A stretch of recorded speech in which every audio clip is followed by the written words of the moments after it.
नमस्कार, IBC 24 में आप सभी का स्वागत है। मैं हूं सुधीर दंडोतिया और आज हम बात कर रहे हैं देश के आम बजट को लेकर, जो कि 1 फरवरी को देश की वित्त मंत्री निर्मला सीतारमण पेश करने वाली हैं। आम जनता की क्या अपेक्षा है, देशवासियों की क्या अपेक्षा और मध्य प्रदेश के लोग क्या चाहते हैं इस पूरे बजट को लेकर। एक बड़ा पैनल हमारे साथ में मौजूद है। यहाँ पर भोपाल के गणमान्य नागरिक बजट पर अपनी राय को रखेंगे, अपनी बात को रखेंगे। मैं शुरुआत करूंगा, उमाशंकर तिवारी है यहाँ पर, कर्मचारी नेता भी हैं और समाज सेवी हैं। सर, 1 फरवरी का बजट क्या लग रहा है आपको, क्या अपेक्षा है और क्या होना चाहिए? क्योंकि 2 साल से हमने देखा है कोविड का दौर है और बड़ा लोगों को काफ़ी परेशानियों का सामना करना पड़ा है। क्या ऐसी बातें हो सकती है इस बजट में जिससे कि आम जनता को राहत मिले? देखिए, जो सरकार का बजट आता है जब भी बड़ी आशाएं रहती हैं, लेकिन वो कहीं ना कहीं जब बजट को हम सुनते हैं या दूसरे दिन समाचारों में पढ़ा जाता है तो निराशा आ जाती है। और ये इस बार ऐसा नहीं हो, हम यही चाहते हैं। जैसे टैक्स है, जो आयकर है, मैं अपने मत देना चाहूँगा, आयकर बिल्कुल ख़त्म कर देना चाहिए। क्योंकि हर इंसान जो भी भारतीय है, जो भी प्रोडक्ट खरीदता है, वो सारे प्रकार के टैक्स दे देता है। और जैसा कि अभी सुब्रमण्यम स्वामी जी ने भी बोला था कि आयकर बिल्कुल ख़त्म कर देना चाहिए, मैं भी उसमें चाहूँगा कि बिल्कुल आयकर पूरे देश से ख़त्म हो जाना चाहिए। आयकर के जो अन्य प्रोडक्ट हैं, जो विलासिता की चीज़ें, उन पे टैक्स बढ़ा दिए जाएं। क्योंकि एक ऑडी कार साधारण आदमी नहीं खरीदता, बड़े आदमी खरीदते हैं, उन पे टैक्स बढ़ा दिया जाए, कहीं ना कहीं उससे पूर्ति की जाए। दूसरा, जो पेंशनर हैं और जो हमारे सैनिक हैं, उनका बजट जो बढ़ाया जा रहा है वो ठीक है, लेकिन पेंशनरों को जो राहत मिलना चाहिए वो हम उसे चाहते हैं। रेलवे ने जो सुविधाएं छीन ली थी आम वरिष्ठ जनों से, वो बहाल फिर से होना चाहिए, जो वरिष्ठ नागरिकों पे थी। और जो आयकर वाली बात अगर हम कहें तो ये देश के सारे मंत्रीगणों से लिया जाना चाहिए, क्योंकि ये लोग देते नहीं है, इसलिए इन्हें आयकर लगता नहीं, तो इन्हें बहुत सारी चीज़ों का पता नहीं होता है। तो और कर्मचारियों को वृत्ति कर जो थोपा गया है, वो वृत्ति कर भी समाप्त होना चाहिए। आपने बात की गैस की, तेल की। मैं गृहणियाँ यहाँ पर है उनसे चर्चा करूंगा, पर रेल की, तेल की में गृहणियाँ यहाँ पर है उनसे चर्चा करूंगा, पर रेल की आपने बात की थी। जो बात है, रेल बजट पहले आता था, लोगों को बड़ा उत्साह रहता था, अब सरकार ने मर्ज कर दिया है। हमने देखा कि मोदी सरकार आई थी, अरुण जेटली के टाइम से ही जो है रेल बजट को खत्म कर दिया गया, रियायतें मिलती थी। तो क्या लगता है कि यात्रियों की सहूलियत उतनी बढ़ी है और क्या होना चाहिए उसके अंतर्गत? देखिए, अभी जो कोरोना के बाद एकदम जो सहूलियतें ख़त्म कर दी थी, वो फिर से बहाल होना चाहिए। वरिष्ठ जनों को जो मिलता था, अभी सरकार को इस पे अविलंब विचार करना चाहिए। क्योंकि देश के नागरिकों के लिए जो सरकार के कर्तव्य हैं वो सरकार को करना चाहिए। और माननीय मोदी जी और वित्त मंत्री जी से बड़ी अपेक्षाएं हैं। युवाओं को जो रोजगार की बात है, तो उसके लिए अतिरिक्त बजट रखना चाहिए। बजट के अभाव में बहुत सारे पद रिक्त पड़े रहते हैं, लाखों पद, करीब मैं समझता हूँ पूरे भारत में देखा जाएगा तो लाखों पद रिक्त हैं। जिस प्रकार से सांसद, विधायक और राज्यसभा के चुनाव समय पर करा लिए जाते हैं, उसी प्रकार से रिक्त पदों पर एक समय सीमा में कार्रवाई होना चाहिए। ये भी अगर कहीं ना कहीं सरकार तक बात पहुंचे, उसके लिए बजट निर्धारित किया जाए और इससे युवाओं को तो रोजगार मिलेगा, हमारा भारत विकास की ओर भी बढ़ेगा। क्योंकि आज युवा उसके लिए आंदोलन कर रहे हैं, कहीं ना कहीं उनको हताश होना पड़ रहा है, लठ ठिकाना पड़ रहे हैं, बहुत सारी परेशानियां आ रही हैं। ये नहीं होना चाहिए। ये एक बड़ा अच्छा बात कही आपने कि जो सरकारी वैकेंसियाँ हैं, कम से कम सरकार को उसके लिए अलग से बजट रखना चाहिए और तय समय पर लोगों को नौकरी मिले। जिस तरीके से चुनाव की सीमा तय होती है 5 साल के अंतर्गत, अगर विभागों के अंदर जगह खाली है तो उनको भी तय समय में भरा जाना चाहिए। महिलाओं को लेकर जो बातचीत कही जा रही है, क्योंकि एक महिला है निर्मला सीतारमण और आपको लग रहा है कि उनका तीसरा ये बजट है और पिछले 3 साल में अगर 2 साल छोड़ दे, कोविड का दौर था। पिछले बजट की बात करें, क्या लगा कि महिलाओं के लिए उन्होंने वाकई में कुछ किया? और अब जब बजट आ रहा है, स्थितियां थोड़ी बेहतर हुई हैं, तो क्या लग रहा है कि रसोई के अंदर बतौर गृहिणी, बतौर महिला, आपको क्या उम्मीद है सरकार से? बिल्कुल, मंत्री जी को बिल्कुल सोचना चाहिए हम गृहिणियों के लिए, और वो भी क्योंकि एक महिला वर्ग है से संबंधित हैं, तो उनको सोचना चाहिए कि वो इतने साल से जो चीज़ चली आ रही है और वो खुद उस चीज़ को सफ़र कर चुकी होंगी, कभी ना कभी कहीं ना कहीं हमसे इंटरेक्ट हो चुकी होंगी कि हाँ, वो भी एक आम जनता है, आम नागरिक हैं, आम गृहिणी है। वो सोचकर उनको अब इस बार तो कम से कम ऐसी चीज़ों को लागू ज़रूर करना चाहिए, जैसे कि एक छोटी सी बात, रसोई गैस, जो कि दिन प्रतिदिन बहुत उछाल मार के और निरंतर ही बहुत हम देख रहे हैं आगे बढ़ती चली जा रही है, 1000, 1200 ऐसे। तो ऐसी छोटी छोटी चीज़ें जो हैं वो हमारे लिए बहुत बड़ी चीज़ हैं, तो इन पर थोड़ा सा ध्यान रखना चाहिए। रसोई को तो बिल्कुल ध्यान में रखना चाहिए। हम गृहिणी हैं, हम रोज़ सफ़र करती हैं, तो ये चीज़ को ध्यान में रखते हुए उनको प्रैक्टिकली सोच के और इसको बिल्कुल लागू करना चाहिए। अब बातें कागजी नहीं होना चाहिए, प्रैक्टिकली उनको करना, प्रैक्टिकली बातें होनी चाहिए। और क्या लगता है कि आपको जो बात कही जा रही है, रसोई गैस तो एक बड़ा मुद्दा है ही है कि महंगी है और सस्ती होनी चाहिए, पर लेकिन जो आम बजट है, खाने पीने का जो सामान हुआ करता था, गृहिणी के बतौर नाते आप लंबे समय से देख रही होंगी, कितना बदलाव, मतलब पिछले अगर 5 साल 10 साल में बात करें और उसके बाद में अब घर चलाना, जो पहले कमाई थी उसके मुकाबले कमाई का रेशियो बढ़ा है, पर लेकिन क्या लग रहा है कि पहले ज़्यादा बेहतर था या अभी? कमाई का तो बड़े तनख्वाहें बढ़ी है, लेकिन उसके साथ साथ महंगाई भी हुई है। जहाँ 70-80 रुपये किलो तेल मिल रहा था, आज 200 रुपये किलो, 160 रुपये, डबल कीमत हो गई तेल की। और इनकी देखा जाए तो हम जो जितनी भी गृहिणियाँ, हम तो यही चाहेंगे कि हमारे जो वास्तविक जो है चीज़ें जो हमको डेली यूज़ में होती है उसमें कम से कम कमी की जाए, और हमें रसोई गैस, पेट्रोल और ये जो चीज़ें हैं इनमें कमी करके वो करें, हमें यही बजट से उम्मीद है। आप क्या चाहते हैं? हम भी चाहते हैं, वही जो सब लोग चाहते हैं भाई, सब में कम होना चाहिए। बहुत महंगाई हो गया है, आदमी परेशान है महंगाई के लेके, कहाँ से जी पाएगा? जिसको छोटा मोटा पेमेंट है वो तो मर जाएगा खाने भी नहीं इसमें, ये महंगाई से ही। महंगाई बहुत हो गया है, अब कम होना चाहिए कुछ। बिल्कुल, तो ये लोग हैं कि जिनको लगता है कि बजट में कुछ राहत मिलनी चाहिए, कमी मिलनी चाहिए। आप क्या काम करते हैं? मैं गवर्नमेंट सर्वेंट। अच्छा, गवर्नमेंट सर्वेंट, आप नौकरी में है, तो क्या लग रहा है कि सरकार को कहाँ राहत दे सकती है? एक बात जो कही जा रही है टैक्स स्लैब को लेकर, सबसे ज़्यादा नौकरी पेशा के सामने जब भी बजट आता है तो हमेशा टैक्स में एक राहत की बात कही जाती है। जो फ्लैट 5 लाख की जो मांग की जा रही है कि उस इनकम पर कोई टैक्स ना हो, सीमा सरकार वहाँ तक करे, उससे आगे बढ़ाए, या फिर वर्तमान में जो है वो बिल्कुल ठीक है? नहीं, 5 लाख से ऊपर होना चाहिए। और सरकारी ऑफिसों में जहाँ भी पद खाली हैं, युवाओं को रोज़गार का अवसर मिलना चाहिए, क्योंकि उसका एक बजट निर्धारित होता है। हर विभाग का जितने पद रिक्त होते हैं वो बजट के अंतर्गत होता है, तो उन पदों को शीघ्र से शीघ्र भरा जाना चाहिए ताकि युवाओं को रोज़गार मिले। बेरोज़गारी से 2 साल कोविड का पीरियड, इसमें काफ़ी लोग प्राइवेट में जो काम कर रहे थे वो उन लोगों की नौकरी चली गई, तो काफ़ी लोग बेरोज़गार हो गए। तो इसलिए सरकार को इस हिसाब से बजट में प्रोविज़न करना चाहिए कि एक तो टैक्स स्लैब को बढ़ाना चाहिए और युवाओं को रोज़गार मिलना चाहिए। क्या लग रहा है आपको? और कुछ एक महिला बजट पेश कर रही हैं, आप भी महिला हैं, तो क्या महिलाओं के हितों का ध्यान रखा जाएगा? रखना ही चाहिए महिलाओं के हित का ध्यान। अभी कोरोना काल में वैसे ही बहुत प्रॉब्लम हुआ है लोगों को, तो वो समस्या का हल तो होना ही चाहिए। कौन कौन सी ऐसी चीज़ें हैं, कौन से ऐसे सेक्टर हैं? घरेलू चीज़ें हैं जो डेली यूज़ की चीज़ें हैं, जो हम लोग घरेलू गैस जैसे बताया, थोड़ा पेट्रोल में भी होना चाहिए, पेट्रोल से भी बहुत अंतर पड़ता है। महंगाई बढ़ी है, उसके पीछे भी तर्क दिए जा रहे थे कि इंफ्रास्ट्रक्चर, गरीबों को राशन, तमाम चीज़ें हैं, पर जो मिडिल क्लास है, अपर मिडिल क्लास है, जो टैक्स पेयर है, राहत की उम्मीद रखता है। और आपको क्या लगता है कि सरकार को इस बार जो है जरूरी चीज़ें कम से कम ये तो होना ही चाहिए? देखिए जो सामान्य मुद्दे हैं जिस पे कि अभी महिलाओं ने किचन के बारे में और बाकी सामान्य चीज़ों के बारे में सभी लोग चर्चा कर चुके हैं। चिकित्सा के क्षेत्र से मैं जुड़ा हुआ हूँ, लेकिन मैं उसी बारे में बोलना चाहूँगा कि एक गरीब वर्ग के लिए तो जो आयुष्मान भारत योजना हो गई, हालांकि उसमें पारदर्शिता नहीं, सभी को पता है कितना फर्जीवाड़ा हो रहा है उसमें। जिसको वाकई में कार्ड की जरूरत थी उसके पास नहीं, जिसके घर में 4 ट्रैक्टर गाड़ियाँ खड़ी है वो उसका लाभ ले रहा है। तो पहली चीज़ तो इसे पारदर्शी होना चाहिए, वो मुद्दा हालांकि अलग है। लेकिन इसके बीच में गरीबों के लिए ये हो गया आयुष्मान कार्ड, बड़ों लोगों के अमीरों के लिए हो गया है कि हेल्थ इंश्योरेंस जो कि पर्सनल ले लेते हैं, जिसकी ईएमआई है कि 4 लोग यदि घर के सदस्य हैं और 28-30 साल का भी है तो कम से कम 14-15 हज़ार रुपये इसकी ईएमआई कम से कम आती है 4 लोगों की। तो एक जो बीच का वर्ग है जो कि ना आयुष्मान में आता है ना इससे ऊपर जाता है, उसके लिए गवर्नमेंट को कुछ न्यूनतम शुल्क में कोई हेल्थ स्कीम लानी चाहिए जो आयुष्मान से ऊपर हो, जिसमें एक नॉमिनल चार्ज हो, जो कि कोई भी चीज़ है कि मिडिल वर्ग जो फ्री की नहीं लेता, सभी चीज़ों के टैक्स देता है, सभी चीज़ों उसमें जो देता है, तो उससे गवर्नमेंट को सब्सिडी ला के बीच की एक स्कीम निकालना जिसकी न्यूनतम ईएमआई मतलब 4-5 हज़ार रुपये हो, और घर में 4 लोग जो नौवीं में भी बच्चे हों, कम से कम 3 लाख हेल्थ इंश्योरेंस इस टाइप की जो चीज़ें कम से कम अगर वो सस्ती हो जाए तो वो भी एक राहत हो सकती है। सरकार अपनी तरफ से कोई स्कीम लेकर आए, सस्ती हो या ना हो, लेकिन कम से कम उसके एक छोटे अस्पताल में इलाज कराने के लिए 3 लाख तक का कम से कम बजट उसके लिए निर्धारित हो, और उसके लिए 1000, 2000, 4000 की जो ईएमआई बनती हो, ऐसा बीच का कोई कार्ड निर्धारित करना चाहिए गवर्नमेंट को। बाकी क्या लग रहा है कि स्वास्थ्य सेवाओं को लेकर कोई पहले के मुकाबले बेहतर काम हुआ है? क्योंकि जो बात सरकारें बोलती हैं एम्स पहले के मुकाबले बड़े सस्ते इलाज का दावा किया जाता है, लगता है आपको बतौर चिकित्सक पैसे से कि ये चीज़ें थोड़ा सा हुई हैं लोगों के लिए, या फिर अभी और बेहतर करने की जरूरत है?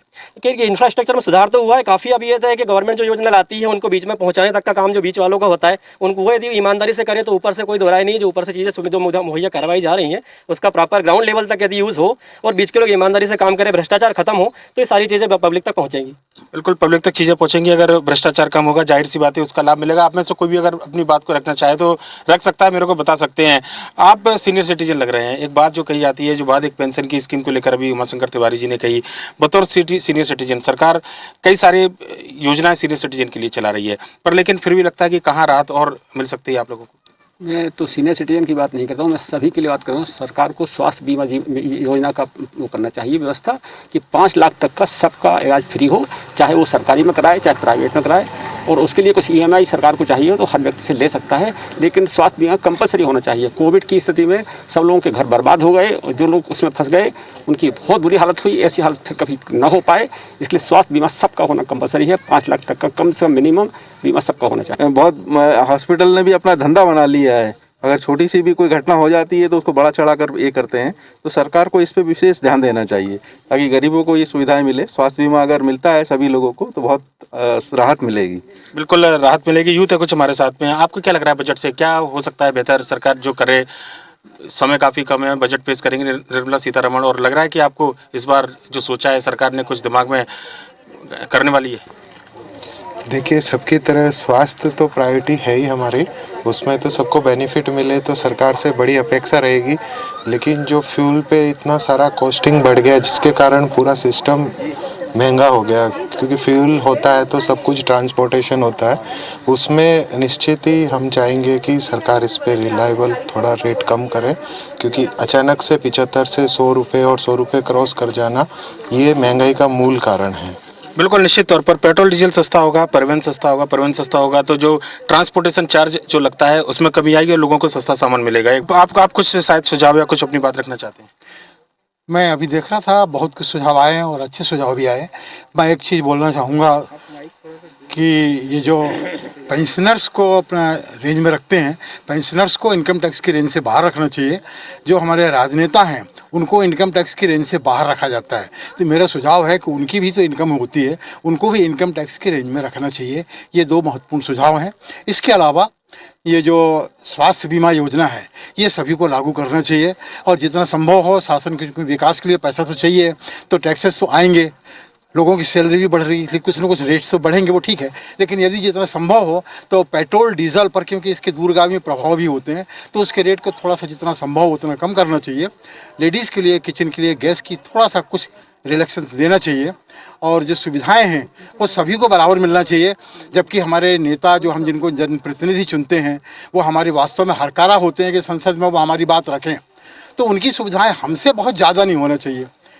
हम गण हैं, आम नागरिक अगर जनता के सेवक है तो बतौर लगना चाहिए कि सेवक है, ऐसा लगता है कि मालिक है, स्वामी लगते हैं, और हम लोग लगते हैं कि नौकर हैं। वो किसी तरह से दबाए जाते हैं, और वो हमारे जो हम एक्चुअली उनको चुन के भेजते हैं, वो हमारे हरकारा हैं, हमारे संदेश को संसद में कहें, ना कि वो हमारे ऊपर हर चीज़ में उनको हर सुविधा, उनको कोई टैक्स नहीं। आप कुछ कहना चाहेंगे बजट को लेकर, कुछ आपकी बात, आपकी सुझाव? बजट को लेकर यही कहना चाहते हैं कि एक बार विधायक सांसद जो बन जाता है उसको आजीवन पेंशन मिलती है। हम लोग 60 62 साल नौकरी करके रिटायर होते हैं, पेंशन बंद कर दिया गया है, तो ये तत्काल लागू की जाए पेंशन, तो पेंशन तत्काल लागू की जाए। इस चुनाव से पहले पेंशन लागू की जाए कर्मचारियों को। सरकारी नौकरी, क्योंकि बात जब रोजगार की आती है तो सरकार हमेशा बोलती है कि केवल सरकारी नौकरी नहीं, दूसरे रोजगार जो पद हैं, जो जगह जो सालों से खाली पड़े, वो भी नहीं भरे जा रहे हैं, एक भी पद नहीं भरे जा रहे हैं। सरकारी नौकरी वालों को 2 साल 4 साल बढ़ाते जा रहे हैं, और कब तक बढ़ाएंगे? काम करने का जिसकी हिम्मत नहीं पड़ रही है, अब वो उनको बढ़ाते जा रहे हैं। अरे नई भर्तियाँ करें तो लड़के बच्चे नौकरी में आएंगे, इनको पेंशन किया जाए, जो माने रिटायरमेंट करके इनको पेंशन दिया। चलिए, ये तो अपेक्षा है, पर लेकिन सुझाव क्या देना चाहेंगे? सर, एक तो एक पेट्रोल को जीएसटी से जोड़ दिया जाए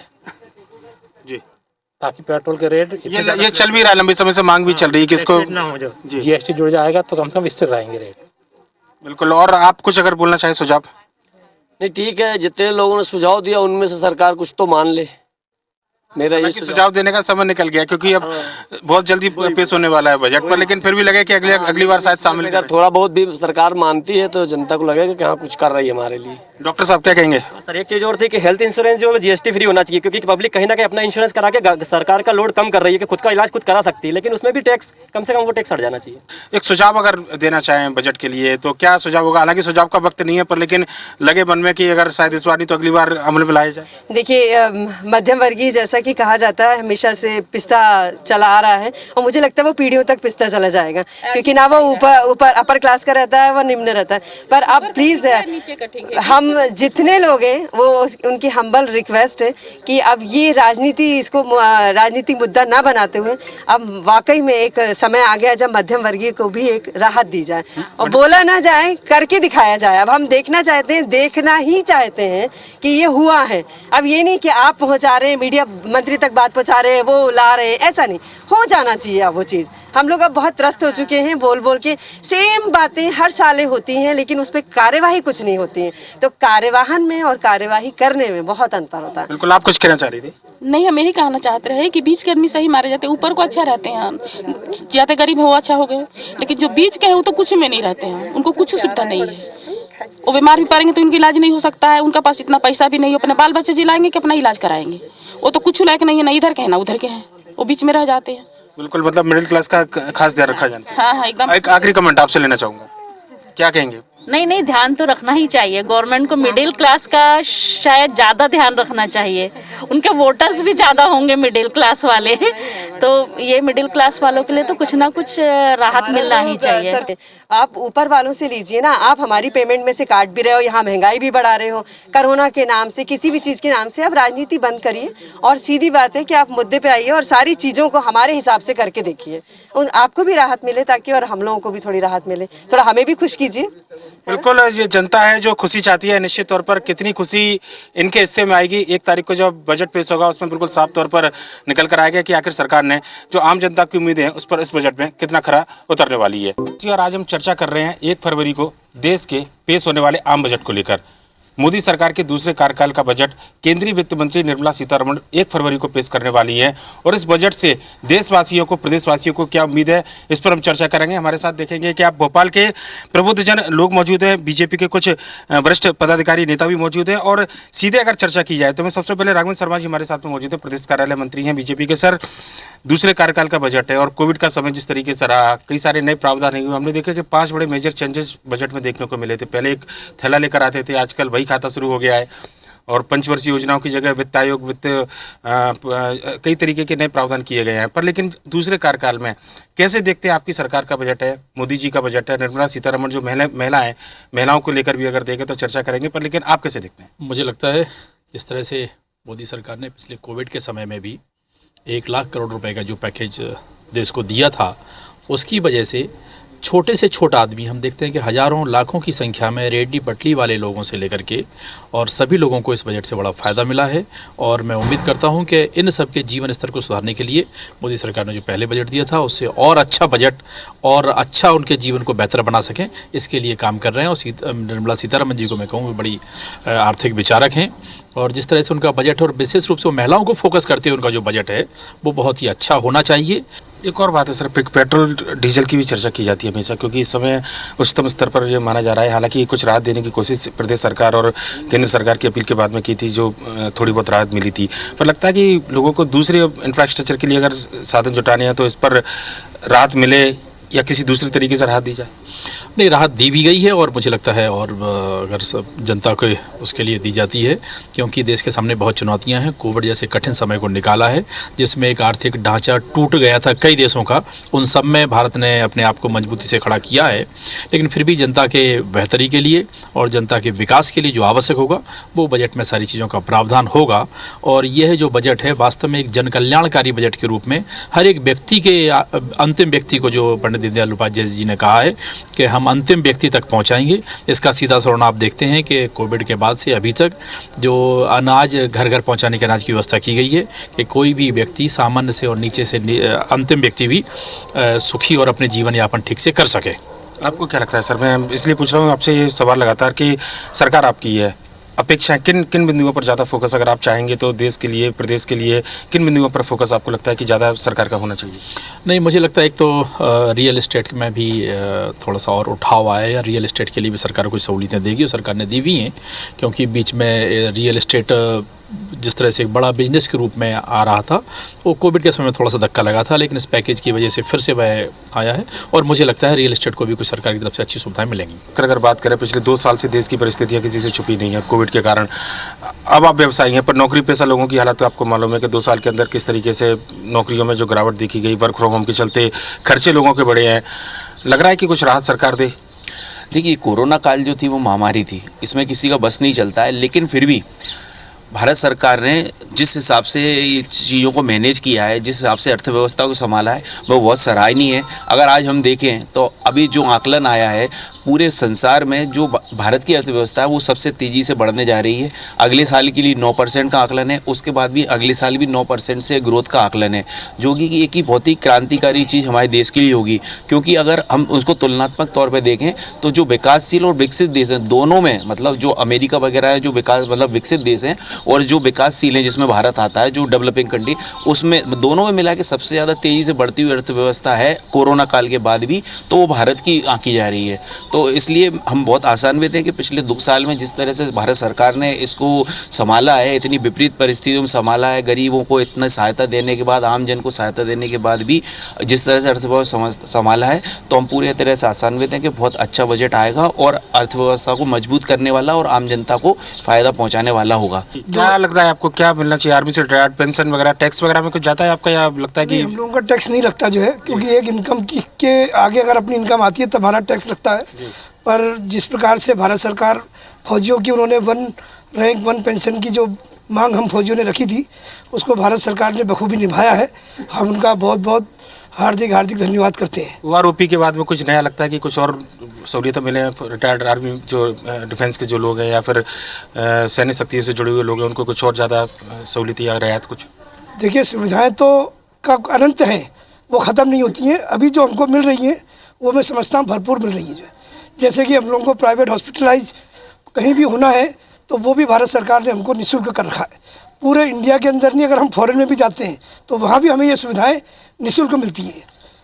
उसके अलावा रहने के लिए आज भी अगर हमको हाउसिंग लोन चाहिए या किसी भी सेक्टर के लिए लोन चाहिए तो वो हमको बहुत ही कम उस पर पैसा मिलता है। तो उसके लिए हम बहुत बहुत धन्यवाद करते हैं हमारे माननीय प्रधानमंत्री मोदी जी का। तो मैं हाउसिंग लोन की बात है, मैं आपके पास आऊँगा इसका एक जवाब लेने के लिए। जो टैक्सेशन की बात कर रहे थे उससे जुड़ा सवाल है, पर लेकिन एक महिला है हमारे साथ में, गृहिणी। बात राघवेंद्र शर्मा जी कह रहे थे कि लंबा समय हो गया, कई महीनों से गैस सिलेंडरों के दाम भी बढ़े हैं, पर लेकिन 1000 के आसपास गैस सिलेंडर के दाम भले ही ना बढ़े हों, कुछ रियायत मिलनी चाहिए बतौर गृहिणी। और क्या चाहते हैं इस समय, जो 2 साल पहले हालत थे, अब लग रहा है कि किचन उतनी ज़रूरतों में चल पा रहा है या फिर पहले के मुकाबले कुछ ज़्यादा रियायत देने की ज़रूरत है? जी, ऐसा तो कुछ नहीं है, बढ़िया सिलेंडर मिल रहा है और गैस घर घर गैस मिल रहा है। गरीबाने हमारे मोदी जी बहुत अच्छा काम कर रहे हैं, घर घर गैस सिलेंडर दे रहा है सरकार, बढ़िया मकान भी दे रही है मोदी जी हमारे।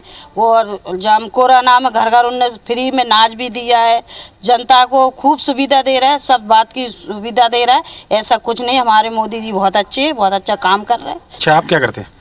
मेरा शेयर मार्केट का काम जी। क्या लग रहा है आपको कि क्या होना चाहिए बजट के अंदर प्रावधान?